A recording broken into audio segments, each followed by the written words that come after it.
Hello everyone, welcome back to my YouTube channel. तो पिछले 2 Sundays से मैं वीडियोस नहीं बना पा रहा था एमसीक्यू सीरीज वाली, जो हमारी संडे की वीडियोस होती हैं, because of the festive season. आपको पता ही था, काफ़ी सारे फेस्टिवल्स थे, प्लस थोड़ी सी मेरी तबीयत भी ठीक नहीं थी। But thanks to all my subscriber and students who for their well wishes, but finally I am now fine. और मोस्ट प्रॉब्ली अब आपको बहुत फ्रिक्वेंटली मैं और आपको वीडियोस दे पाऊंगा, ठीक है।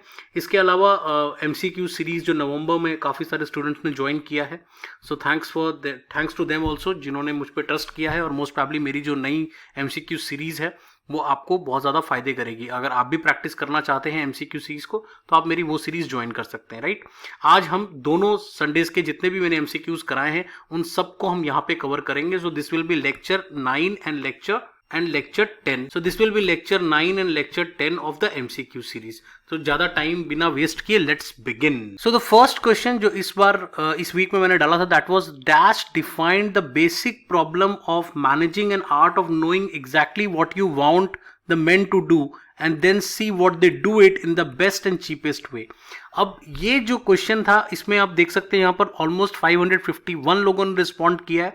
मेजॉरिटी लोगों ने आंसर किया है हेनरी फ्योल, जो कि रॉन्ग आंसर है। हेनरी फ्योल ने एडमिनिस्ट्रेटिव थ्योरी दी थी। He was never concerned about best way और the cheapest way of doing things. That was not Henry Fayol's theory. अगर आपने हेनरी फ्योल की 14 प्रिंसिपल्स पढ़े हैं, 14 प्रिंसिपल्स में कहीं भी कोई एफोर्डेबल या चीप ऐसी चीज़ों का जिक्र कहीं भी नहीं आता। And those were general guidelines, वो जनरल गाइडलाइंस थी, right. So that is the reason why जो यहां पे आंसर होगा that will be FW Taylor, because इन्होंने साइंटिफिक मैनेजमेंट दिया था और साइंटिफिक मैनेजमेंट में ही उन्होंने फ्लोर लेवल पे, शॉप फ्लोर लेवल पे उन्होंने बात की थी कि किस तरह से आप अपने काम को मैनेजमेंट की हेल्प से आप किस तरह से उसको सस्ते तरीके में या चीप तरीके में या एफोर्डेबल तरीके से एफिशिएंट वे में आप कैसे किसी काम को कर सकते हैं।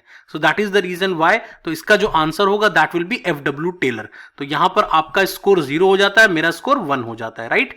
Moving on to the next question, अगले क्वेश्चन की तरफ बढ़ते हैं। जो हमारा नेक्स्ट क्वेश्चन था that was every weekend Preeti visits a beauty parlour for beauty treatments like facial, manicure, pedicure. What types of services on the basis of degree of service tangibility in the beauty parlor is offering to Preeti? अब इसमें आप देख सकते हो कि basically जब हम किसी भी पार्लर में जाते हैं, किसी भी सैलून में जाते हैं, तो वहां हमें क्या मिलता है? हमें वहां पर सर्विसेज मिलती हैं। और सर्विसेज क्या होती हैं? They are intangible in nature. अब यहां पे ऑप्शंस क्या क्या थे? हाईली इंटेंजिबल सर्विसेज, और then we have tangible goods linked with services. Obviously tangible goods तो नहीं हो सकते। Highly intangible services, third option given was that is highly intangible services. तो हाईली इंटेंजिबल सर्विसेज में आपके लॉयर आ जाता है, then you have doctors, then you have teachers. तो ये लोग जो हैं ये आपको हाईली इंटेंजिबल है, बिकॉज यहां पे कोई भी एज सच प्रोडक्ट्स इन्वॉल्व नहीं होते, basically they are into services. But यहां पर आप देख सकते हैं ऑलमोस्ट 395 लोगों ने रिस्पॉन्ड किया है, जिसमें से 61% लोगों ने रिस्पॉन्ड किया services linked with tangible goods, जो कि बिल्कुल करेक्ट आंसर है। बिकॉज जब आप पार्लर में जाते हैं तो सर्विसेज तो आप लेते हैं, बट वहां पर आपको गुड्स भी यूज किए जाते हैं आपके ऊपर। फॉर एग्जाम्पल, अगर आप पेडिक्योर करा रहे हो तो कोई पेडिक्योर की क्रीम यूज हो रही होगी, अगर आप मसाज करा रहे हो तो कोई मसाज की क्रीम यूज हो रही होगी, कोई ना कोई ड्रायर यूज हो रहा होगा, कोई मतलब जो भी वहां पे इक्विपमेंट्स हैं वो तो सारे टेंजिबल है ना। तो जो इक्विपमेंट्स हैं या जो भी वहां पे क्रीम वगैरह यूज हो रहे हैं, those all are tangible in nature. तो इसी वजह से वो है तो intangible services, but it is linked with tangible goods. So that is why यहां पर आपका आंसर बिल्कुल करेक्ट है। तो हमारा स्कोर 1-1 हो जाता है, right. Moving on to the next question, अगली क्वेश्चन की तरफ बढ़ते हैं। The third question was if a company employs fail to deliver services then dash is created as per the service gap model. अब service gap model, अगर आपने service marketing पढ़ी हुई है तो वहां पर ये गैप मॉडल हमने पढ़ा हुआ है, सर्विस गैप मॉडल, जिसमें हमारे पास 4 तरह के मेन गैप्स होते हैं, gap 1, gap 2, gap 3 and gap 4। But यहां पर आपसे स्पेसिफिकली पूछा गया है अगर कंपनी सर्विसेज को डिलीवर नहीं कर पाती तो डिलीवरी का फेलियर है। तो जब भी सर्विस के डिलीवरी का फेलियर होता है तो वो गैप 3 होता है, राइट। जब आप कस्टमर की एक्सपेक्टेशंस को समझ नहीं पाते, जिसको हम नॉलेज गैप कहते हैं, that is called as your gap 1। So that is the reason why यहां पर मैं देख रहा हूं ऑलमोस्ट 705 लोगों ने रिस्पॉन्ड किया है, लेकिन उसके बावजूद भी 68% लोगों ने रॉन्ग ही रिप्लाई किया है। आंसर गैप 3 होगा, बिकॉज यहां पर आप सर्विसेज, आपने एक्सपेक्टेशन सही समझी, कस्टमर ने आपको ऑर्डर भी किया, लेकिन आप डिलीवर नहीं कर पाए टाइम पे। तो if you are not able to deliver it on time, then most probably it is a service delivery failure, और डिलीवरी फेलियर जो है वो गैप 3 में आता है, राइट। सो आई होप आपको ये वाला पॉइंट क्लियर हो गया होगा। स्कोर हमारा हो जाता है 2-1। मैं आगे हो गया हूं आपसे, आगे बढ़ते हैं। Moving on to the next question. तो हमारा जो नेक्स्ट क्वेश्चन था वो क्वेश्चन था methods of collecting job data for job analysis does not include. इनमें से कौन सी चीज के थ्रू आप जॉब डाटा को नहीं कलेक्ट करते जॉब एनालिसिस के लिए? डायरी पे तो डेफिनेटली आप कलेक्ट कर सकते हो, तो ये तो आंसर नहीं होगा, क्योंकि आप डायरी पे लिख सकते हो नोट्स और उसके थ्रू आप डाटा कलेक्ट कर सकते हो। इसके अलावा चेकलिस्ट बना करके भी डाटा कलेक्ट किया जा सकता है कि कौन सी जॉब में कौन सी चीज आती है, कौन सी चीज नहीं आती, तो चेकलिस्ट भी नहीं होगा। इसके अलावा स्कोर कार्ड, स्कोर कार्ड जो है वो करेक्ट आंसर है, बिकॉज यहां पे आप देख सकते हैं ऑलमोस्ट 60% लोगों ने करेक्ट आंसर किया है और आउट ऑफ 852 पीपल। तो बहुत अच्छा रिस्पॉन्स रेट है और सभी लोगों का, मैक्सिमम लोगों का आंसर करेक्ट है, क्योंकि स्कोर कार्ड पे आप किसी भी चीज को असेस करते हो, ना कि उसको कलेक्ट करते हो। तो इसी वजह से यहां पर जो आंसर होगा, और ऑब्जर्वेशन भी नहीं होगा, क्योंकि ऑब्जर्वेशन के थ्रू भी आप डाटा कलेक्ट कर सकते हो, राइट, ऑब्जर्व कर सकते हो चीजों को। तो यहां पर एक ही चीज है जो कि डाटा कलेक्ट करने में हेल्प नहीं करती, that is your score card, क्योंकि स्कोर कार्ड के बेसिस पे आप जॉब की असेसमेंट करते हो, जॉब का डाटा कलेक्शन मेथड वो नहीं है, राइट। तो आई होप कि आपको ये आंसर समझ में आ गया हो। स्कोर हो जाता है 2-2, हम लोग बराबर पे आ गए हैं। Moving on to the next question, अगले क्वेश्चन की तरफ बढ़ते हैं। So the next question was which of the following is not an objective of performance appraisal. इनमें से कौन सा ऑब्जेक्टिव नहीं है परफॉर्मेंस अप्रेजल का? तो पहला असेसमेंट ऑफ परफॉर्मेंस बिल्कुल है, क्योंकि परफॉर्मेंस अप्रेजल का मतलब ही यही होता है कि हमें परफॉर्मेंस को असेस करना है। देन मेजरिंग ऑफ एफिशिएंसी, ये भी है, बिकॉज जब आप परफॉर्मेंस को मेजर करोगे तो ऑब्वियसली आप एफिशिएंसी भी चेक करोगे, right. Then third is maintaining the organisational control, ये भी है, क्योंकि आप कहीं ना कहीं ऑर्गेनाइजेशन में जैसे कहते हैं ना, एम्प्लॉइज को आप फीडबैक देते हो, आप कहीं ना कहीं उनको गाइड करते हो, तो ये एक तरह से कंट्रोलिंग की तरह भी ये काम करता है, राइट।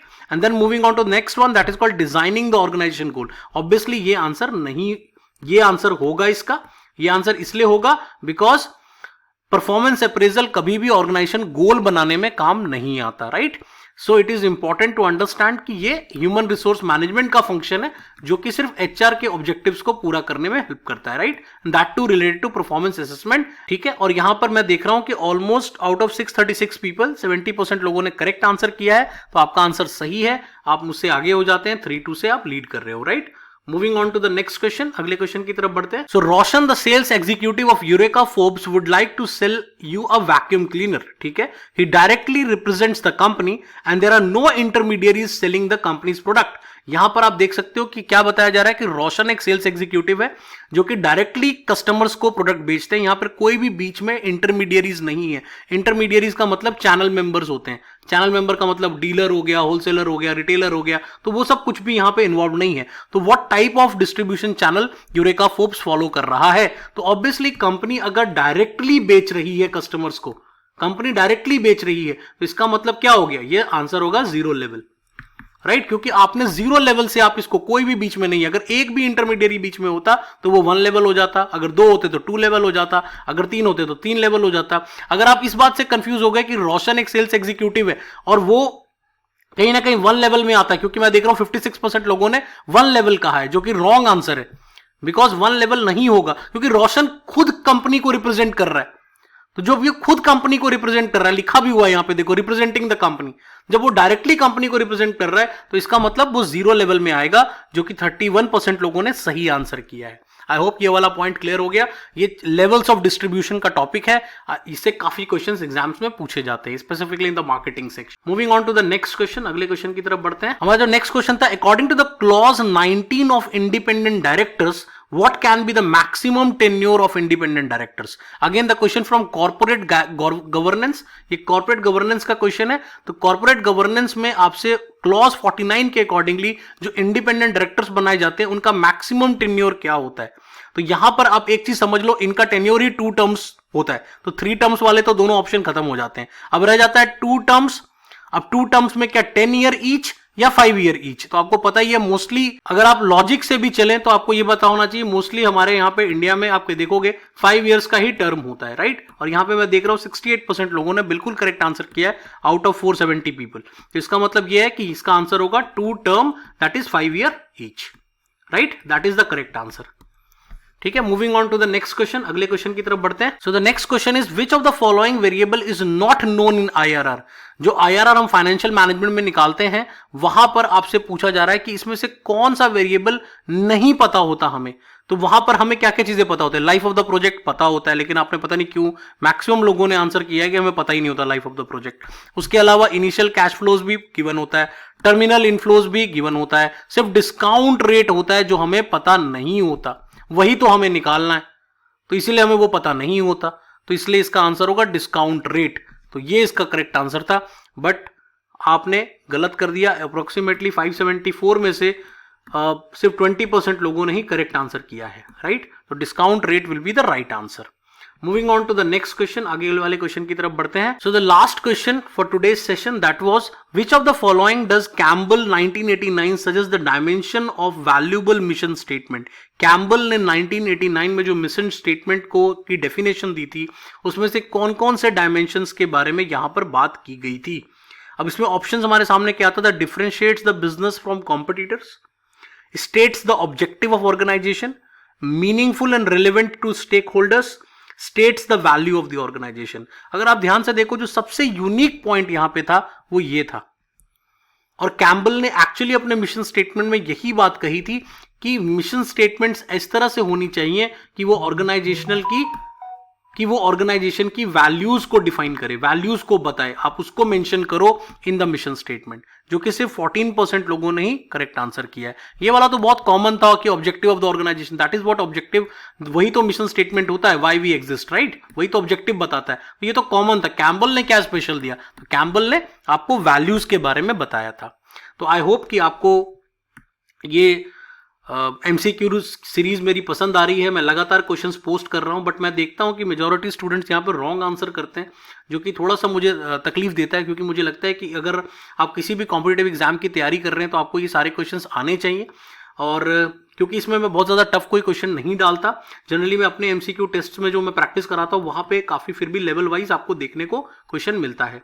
बट कोई बात नहीं, आगे जाके हम आगे बढ़ेंगे, वैसे वैसे आप इंप्रूव करते जाओगे। सो thanks for watching. If you really like my channel do subscribe, like and share. आप में से काफ़ी लोग नोट्स के लिए परेशान होते रहते हैं। मैं पहले भी कई बार कह चुका हूँ कि मेरे वेबसाइट पे कुछ इशू आ रहा है जिसकी वजह से बार बार वो मेरे अप्रूवल के बिना आपको रजिस्टर नहीं करने देता। उससे बेटर है कि आप टेलीग्राम चैनल के साथ मेरे जुड़ जाएं, वहां पर मैं सारे नोट्स अपने शेयर कर देता हूं, सारे पीडीएफ शेयर कर देता हूं, राइट। तो आप वो भी वहां से सारे डाउनलोड कर सकते हो। इसके अलावा मैं आपको एमसीक्यू सीरीज का भी लिंक यहाँ पे डिस्क्रिप्शन में डाल दूंगा, अगर आप ज्वाइन करना चाहो तो आप ज्वाइन कर सकते हो। इट्स वेरी अफोर्डेबल और वो बहुत फायदे भी आपको देगा। प्लस लाइव मॉक टेस्ट होते हैं उसमें, along with all the MCQs, सारे आंसर्स भी एक्सप्लेन करता हूं मैं। So thanks for watching. अगले सेशन में फिर मुलाकात होगी। Bye bye.